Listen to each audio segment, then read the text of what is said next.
సమరం న్యూస్ ఛానల్కు స్వాగతం.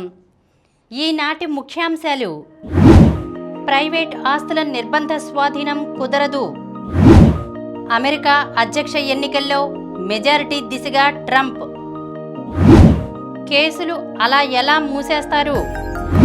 త్వరలోనే కొత్త డిజైన్తో రేషన్ కార్డులు. నేడు క్యాన్సర్ స్క్రీనింగ్, స్టెమీ కార్యక్రమాలను ప్రారంభించనున్న సీఎం. దోస నిండా పోషకాలే. ఈరోజు వార్తలను చూద్దాం. ప్రైవేట్ ఆస్తుల నిర్బంధ స్వాధీనం కుదరదు. ప్రైవేట్ ఆస్తులను ప్రభుత్వాలు స్వాధీనం చేసుకునే విషయంలో సుప్రీంకోర్టు చరిత్రాత్మక తీర్పు వెలువరించింది. ప్రైవేట్ వ్యక్తుల యాజమాన్యంలోని ఆస్తులన్నీ సమాజ ఉమ్మడి వనరులు కాబోవని తెలిపింది. ప్రజల ఉమ్మడి ప్రయోజనాల కోసం ప్రభుత్వాలు వాటిని ఏకపక్షంగా పంపిణీ చేయజాలవని స్పష్టం చేసింది. అయితే కొన్నింటిలో మాత్రం మినహాయింపు ఉంటుందని 7:2 మెజారిటీతో వెలువడిన తీర్పులో పేర్కొంది. ప్రధాన న్యాయమూర్తి జస్టిస్ డివై చంద్రచూడ్ నేతృత్వంలోని 9 మంది జడ్జీలతో కూడిన ధర్మాసనం ఈ మేరకు భిన్నాభిప్రాయాలతో కూడిన తీర్పును మంగళవారం వెలువరించింది. మెజారిటీ న్యాయమూర్తుల తరపున సిజేఐ జస్టిస్ డివై చంద్రచూడ్ 198 పేజీల తీర్పు రాశారు. రాజ్యాంగ అధికరణం 31C, 39B నిబంధనల వివరణపై స్పష్టతనిచ్చారు. వనరులపై ప్రభుత్వాల నియంత్రణ, సమాజ ఉమ్మడి ప్రయోజనాలు, వ్యక్తుల హక్కులకు సంబంధించిన కీలక నిబంధనలు వీటిలో ఉన్నాయి. ముంబైలోని పురాతన భవనాలు ప్రమాదకరంగా మారిన నేపథ్యంలో వాటి పునరుద్ధరణ అంశం ప్రధాన సమస్యగా తెరపైకి వచ్చింది. ప్రైవేట్ ఆస్తులైన ఆ భవనాలను సహకార సంఘాలుగా ఏర్పడిన నివాసితులు స్వాధీనం చేసుకోవడానికి అనుమతిస్తూ మహారాష్ట్ర ప్రభుత్వం తీసుకొచ్చిన చట్టాన్ని స్థల యజమానుల సంఘం సుప్రీంకోర్టులో సవాల్ చేసింది. దీనిలో భాగంగానే ప్రైవేట్ ఆస్తులను ప్రభుత్వాలు సమాజ ఉమ్మడి వనరులుగా భావించవచ్చా అనే న్యాయమీమాంస 2 దశాబ్దాలకు పైగా పెండింగ్లో ఉంది. ఇటీవల ఈ కేసు విచారణను చేపట్టిన సుప్రీంకోర్టు విస్తృత ధర్మాసనం తాజా తీర్పు వెలువరించింది. మహారాష్ట్ర ప్రభుత్వ చట్టంలోని వివాదాస్పద చాప్టర్ 8 చెల్లుబాటును తేల్చే అంశాన్ని తక్కువ మంది సభ్యులతో కూడిన ధర్మాసనానికే సర్వోన్నత న్యాయస్థానం వదిలేసింది. అయితే దేశంలో ఆర్థిక సంస్కరణల నేపథ్యంలో చేసిన వ్యాఖ్యలు కీలకంగా మారాయి. అమెరికా అధ్యక్ష ఎన్నికల్లో మెజారిటీ దిశగా Trump. America president Joe Biden state పెన్సిల్వేనియాలో డొనాల్డ్ ట్రంప్ విజయ దుందుభి మోగించారు. అక్కడ 19 ఎలక్టోరల్ ఓట్లు సాధించారు. 2016 తర్వాత మళ్లీ డెమోక్రాట్ల కంచుకోటను బద్దలు కొట్టారు. 1948 తర్వాత పెన్సిల్వేనియాను గెలవకుండా డెమోక్రాట్లు వైట్ హౌస్ను గెలిచిన దాఖలాలు లేనేలేవు. ఇప్పటికే ట్రంప్ 270 మ్యాజిక్ ఫిగర్కు 3 ఓట్ల దూరంలో ఉన్నారు. మీడియా ఆయన్ను ఇప్పటికే విజేతగా ప్రకటించేసింది. ఈ నేపథ్యంలో ఫ్రాన్స్ ప్రెసిడెంట్ ఎమాన్యుయల్ మాక్రాన్ ట్రంప్కు శుభాకాంక్షలు తెలిపారు. అధ్యక్షుడు డొనాల్డ్ ట్రంప్కు అభినందనలు. 4 ఏళ్లు మీతో కలిసి పనిచేసేందుకు సిద్ధంగా ఉన్నాం. శాంతి, శ్రేయస్సు కోసం పాటుపడదామని ట్వీట్ చేశారు. కేసులు అలా ఎలా మూసేస్తారు? గత ప్రభుత్వ హయాంలో తెలుగుదేశం పార్టీ కేంద్ర కార్యాలయంపై దాడి జరిగితే ఆ పార్టీ నాయకుడు ఒకరు రెచ్చగొట్టేలా మాట్లాడడమే దాడికి కారణమంటూ కేస్ డైరీలో రాసుకుని మూసేశారు. ఒక్కరంటే ఒక్కరిని అరెస్ట్ చేయలేదు. దాడిని బట్టి కేసు, సెక్షన్లు, చర్యలు ఉండాలే తప్ప కేస్ డైరీలో ఇలా రాసుకోవటమేంటి? ఇది ఎంతవరకు సమంజసం? ఈ దాడిలో పాల్గొన్నవారు బాధ్యుల్ని గుర్తించి ఇప్పుడు మేం అరెస్ట్ చేస్తుంటే ఘటన జరిగిన 3 ఏళ్ల తర్వాత అరెస్టులేంటని ప్రశ్నిస్తున్నారు. నేరం చేస్తే 3 ఏళ్ల తర్వాతే కాదు, 30 ఏళ్ల తర్వాతైనా అరెస్ట్ చేస్తారు.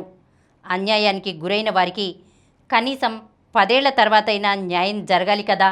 చట్టాలు, న్యాయస్థానాలు అందుకే ఉన్నాయి అని డీజీపీ సిహెచ్ ద్వారకా తిరుమలరావు స్పష్టం చేశారు. కేరళలో నేరం జరిగిన 20 ఏళ్ల తర్వాత దానికి బాధ్యుడైన ఐపీఎస్ అధికారిని శిక్షించారని చెప్పారు. అనంతపురంలోని పోలీస్ శిక్షణా కేంద్రంలో మంగళవారం జరిగిన డీఎస్పీల పాసింగ్ అవుట్ పరేడ్లో పాల్గొన్న ఆయన అనంతరం విలేకరులతో మాట్లాడారు. త్వరలో కొత్త డిజైన్తో రేషన్ కార్డులు. నూతన డిజైన్లతో రూపొందించిన రేషన్ కార్డులను త్వరలోనే అందుబాటులోకి తీసుకొస్తామని పౌర సరఫరాల శాఖ మంత్రి నాదెండ్ల మనోహర్ తెలిపారు. గుంటూరు జిల్లా తెనాలిలో నియోజకవర్గంలోని గ్రామ, వార్డు సచివాలయాల సిబ్బందితో మంగళవారం నిర్వహించిన సమన్వయ సమావేశంలో మంత్రి మాట్లాడారు. క్షేత్రస్థాయిలో ప్రజలకు అందుబాటులో ఉండే సచివాలయాల సిబ్బంది బాధ్యతగా విధులు నిర్వహించాలి. సచివాలయాల పనితీరుపై అధ్యయనం చేయాలని ప్రభుత్వం ఇప్పటికే నిర్ణయించింది.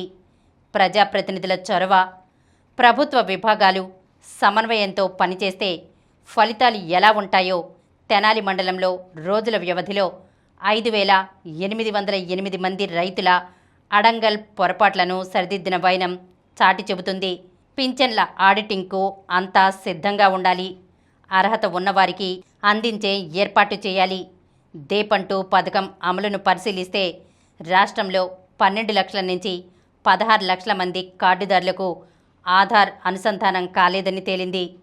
అనుసంధానం చేయించుకునే అవకాశాల్ని గ్రామ, వార్డు సచివాలయాల్లోనే త్వరలో అందుబాటులోకి తీసుకొస్తాం. కౌలు రైతులకు మేలు కలిగేలా భూముల యజమానులకు ఎటువంటి ఇబ్బంది లేని కొత్త చట్టాన్ని తీసుకురానున్నామని మంత్రి పేర్కొన్నారు. నేడు క్యాన్సర్ స్క్రీనింగ్, స్టెమీ కార్యక్రమాలను ప్రారంభించనున్న సీఎం. క్యాన్సర్, గుండెపోటు కేసుల నియంత్రణ చర్యల్లో భాగంగా 2 ప్రత్యేక కార్యక్రమాలను ముఖ్యమంత్రి చంద్రబాబు ఈరోజు ప్రారంభించనున్నారు. 18 ఏళ్లు దాటిన మహిళలకు రొమ్ము, గర్భాశయ ముఖద్వార క్యాన్సర్ స్క్రీనింగ్ పరీక్షలను రాష్ట్ర వ్యాప్తంగా నిర్వహిస్తారు. తొలి దశలో కమ్యూనిటీ హెల్త్ ఆఫీసర్లు, ఏఎన్ఎంలు, ఆశాలు ప్రతి ఇంటికి వెళ్లి మహిళలకు క్యాన్సర్ గురించి వివరించి లక్షణాలు ఉంటే తెలియజేయాలని కోరుతారు. రొమ్ముల్లో ఏర్పడే గడ్డల గురించి వివరించి అవసరమైతే తగిన జాగ్రత్తలతో ఇళ్లలోనే పరీక్షిస్తారు. గర్భాశయ సమస్యల గురించి వివరాలు అడిగి నమోదు చేసుకుంటారు. నోటి క్యాన్సర్ గురించి కూడా వివరిస్తారు. ఇంట్లో ఎవరికైనా లక్షణాలు ఉంటే రాసుకుంటారు. ఈ వివరాల నమోదుకు ప్రత్యేక యాప్ను రూపొందించారు. రాష్ట్రంలో 18 ఏళ్లు దాటిన వారందరికీ క్యాన్సర్, గుండెపోటు జబ్బుల లక్షణాలను వివరించి వారి అలవాట్లు, జీవన నేపథ్యం ఆధారంగా వివరాలు సేకరిస్తాం. అనుమానిత లక్షణాలు ఉన్నట్లు గుర్తిస్తే వారిని ఆరోగ్య ఉప కేంద్రానికి రప్పించి తదుపరి చికిత్స గురించి సలహాలు ఇస్తాం. ఇప్పటికే రాష్ట్రంలో 2 సార్లు బీపీ, షుగర్ బాధితుల నుంచి వివరాలు సేకరించాం. సుమారు 8 నెలల పాటు జరిగే ఈ పరీక్షల నిర్వహణపై ఆరోగ్య సిబ్బందికి శిక్షణ పూర్తయింది అని రాష్ట్ర ఆరోగ్య కుటుంబ సంక్షేమ శాఖ కమిషనర్ వాకాటి కరుణ తెలిపారు. దోస నిండా పోషకాలే. దోసలో కొవ్వు శాతం చాలా తక్కువ. చర్మానికి మేలు చేసే విటమిన్ సి, కెఫియిక్ యాసిడ్ లాంటివి ఎక్కువగా ఉంటాయి. దీని తొక్కలో పీచు పదార్థంతో పాటు ఉండే సిలికా, మెగ్నీషియం, పొటాషియం లాంటి ఖనిజాలు కండరాలు, ఎముకలు, కణజాలాల అభివృద్ధికి మేలు చేస్తాయి. మొత్తంగా అధిక మోతాదులో essential amino acids, flavonoids, carboxylic యాసిడ్లు, సిట్రిలిన్ ఉంటాయి. కూరగా వండుతారో, పప్పులో, సాంబార్లో కలిపి వినియోగిస్తారో కానీ ఆహారంలో దోసనైతే భాగం చేసుకోవాలంటున్నారు పోషకాహార నిపుణులు. ఇప్పుడు కొన్ని సంక్షిప్త వార్తలను చూద్దాం. జేఈఈ అడ్వాన్స్డ్ ఇకపై 3 ఏళ్లు రాయొచ్చు. కేంద్రం నిర్ణయం. ఐఐటీల్లో బీటెక్ సీట్ల భర్తీకి నిర్వహించే జేఈఈ అడ్వాన్స్డ్ పరీక్షను ఇప్పటి వరకు వరుసగా 2 సంవత్సరాలు మాత్రమే రాసే అవకాశం ఉండగా ఇప్పటి నుంచి 3 ఏళ్లు రాసుకోవచ్చని కేంద్రం ప్రకటించింది. దీంతో 2022-23 విద్యా సంవత్సరంలో ఇంటర్ పాస్ అయిన వారికి కూడా ఈసారి ఈ పరీక్ష రాసేందుకు అర్హత లభించింది. 2036 ఒలింపిక్స్కు మేం సిద్ధం. ఐఓసీకి అధికారికంగా లేఖ ఇచ్చిన భారత్. ప్రపంచంలో అతిపెద్ద క్రీడా సంబరమైన ఒలింపిక్స్ నిర్వహణకు ఎప్పటినుంచో ఆసక్తితో ఉన్న భారత్ 2036లో ఈ మెగా ఈవెంట్కు ఆతిథ్యమిచ్చే దిశగా తన ప్రయత్నాలను మరింత ముమ్మరం చేసింది. ఇప్పటిదాకా అంతర్జాతీయ ఒలింపిక్ కమిటీతో అనధికారికంగానే ఈ ప్రతిపాదనపై చర్చిస్తూ వచ్చిన భారత్ ఇప్పుడు అధికారికంగా తన ఆసక్తిని వెల్లడించింది. ఈ నెల 24, 25వ తేదీల్లో ఐపీఎల్ వేలం. ఐపీఎల్ మెగా వేలాన్ని ఈ నెల 24, 25 తేదీల్లో జెడ్డాలో నిర్వహించనున్నట్లు బీసీసీఐ మంగళవారం ప్రకటించింది. ప్రపంచ టైటిల్ మందీప్ సొంతం. భారత ప్రొఫెషనల్ బాక్సర్ మందీప్ జాంగ్రా సత్తా చాటాడు. అదిరే ప్రదర్శనతో ప్రపంచ సూపర్ ఫెదర్ వెయిట్ ఛాంపియన్గా నిలిచాడు. ఫైనల్లో కానర్ మెకంతోష్ను మందీప్ ఓడించాడు. అర్జున్ విజయం. చెన్నై చెస్ గ్రాండ్ మాస్టర్స్లో అర్జున్ ఇరిగేసి శుభారంభం చేశాడు. తొలి రౌండ్లో అతడు విదిత్ గుజరాతీపై విజయం సాధించాడు. పుంజుకున్న జైపూర్. ప్రో కబడ్డీ సీజన్ 2లో జైపూర్ పింక్ పాంథర్స్ పుంజుకుంది. గత 3 మ్యాచ్ల్లో ఓ టైతో పాటు 2 ఓటములు ఎదుర్కొన్న ఈ జట్టు మళ్లీ విజయబాట పట్టింది. మరిన్ని వార్తా విశేషాలతో రేపటి సమరం న్యూస్ ఛానల్లో మళ్ళీ కలుద్దాం. ప్రతిరోజు వార్తా విశేషాల కోసం అనతి కాలంలోనే 20 కోట్ల వ్యూస్ సాధించిన సమరం ఛానల్ సమర్పించు సమరం న్యూస్ ఛానల్కు సబ్స్క్రైబ్ చేయండి, లైక్ చేయండి, మీ ఫ్రెండ్స్కి షేర్ చేయండి. అలాగే ప్రక్కనున్న గంట సింబల్ని ప్రెస్ చేయడం మర్చిపోకండి.